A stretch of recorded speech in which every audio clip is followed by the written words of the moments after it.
Selanjutnya untuk puisi kedua dengan judul Kerendahan Hati, buah karya Taufik Ismail.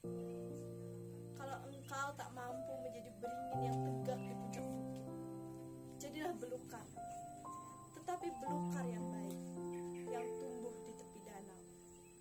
Kalau kamu tak sanggup menjadi belukar, jadilah saja rumput, tetapi rumput yang memperkuat tanggul pinggiran jalan.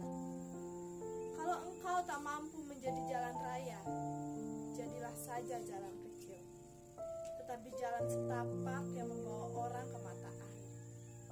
Tidaklah semua menjadi kapten, tentu harus ada awak kapalnya.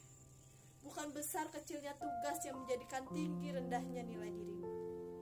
Jadilah saja dirimu sebaik-baiknya dari dirimu sendiri. Sekian pembacaan puisi dari saya. Akhir kata saya ucapkan Om Santi Santi Santi.